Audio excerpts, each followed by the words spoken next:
Shalom à toute la communauté chrétienne du Gabon et qui sont éparpillées dans le monde entier, toutes les églises de réveil. Soyez bénis ce matin au nom puissant de Jésus-Christ. Amen. Alors, je fais une entorse au programme et je vais lire un certain nombre de textes qui vont nous servir de support de base par rapport à l'action que nous devons mener aujourd'hui. Jérémie 29, verset 7. Recherchez le bien de la ville où je vous ai mené en captivité et priez l'Éternel en sa faveur parce que votre bonheur dépend du sien. Alors, psaume 33, verset 12. Heureux la nation dont l'Éternel est le Dieu. Heureux le pays qu'il choisit pour son héritage. Proverbe 14, verset 34. La justice élève une nation, mais le péché est la honte des peuples. Ça, c'est pas très bien ça. Alors, 2 Chroniques chapitre 7, verset 13 à 14. La Bible dit ceci.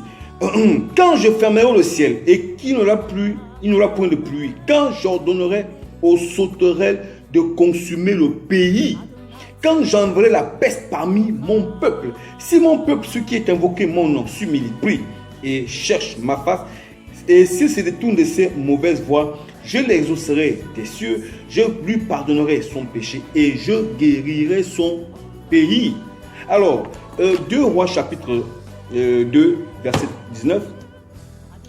Les gens de la ville dirent à Élisée, voici le séjour de la ville est bon, comme le voit mon Seigneur, mais les eaux sont mauvaises et le pays est stérile. Alors, je vais lire un dernier texte dans le livre de Éphésiens chapitre 6, verset, je crois, veuillez me pardonner, chapitre 6, verset, je crois, 12. Alors, la Bible ici, nous n'avons pas à lutter contre la chair et le sang, car nous n'avons pas à lutter contre la chair et le sang, mais contre les principautés, contre les pouvoirs, contre les dominations, contre les dominations des ténèbres d'ici-bas, contre les esprits du mal dans les lieux célestes.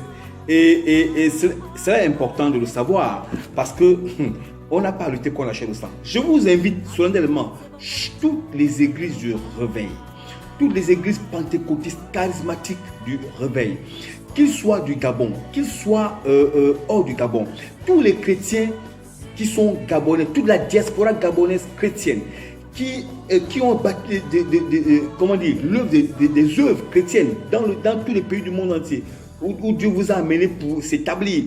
Tous les chrétiens du monde entier qui sont gabonais, même qui ne sont pas gabonais, mais qui vraiment ont disons le fardeau pour le Gabon.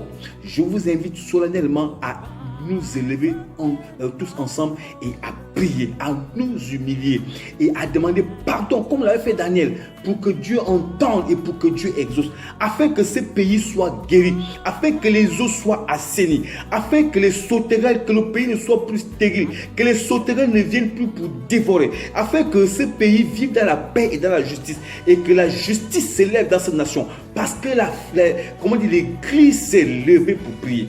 Prions ensemble pour nos nations. C'est notre pays, c'est notre mère patrie, c'est le pays dans lequel nous sommes nés. Dieu n'a pas fait des choses par hasard pour nous faire naître dans ce pays, pour que nous soyons des Gabonais. Alors, prions ensemble pour notre pays, pour notre nation, et cela est salutaire pour nous. Cela est important. Ce sont des choses que Dieu aime. Et je vous encourage à le faire, et que Dieu vous bénisse.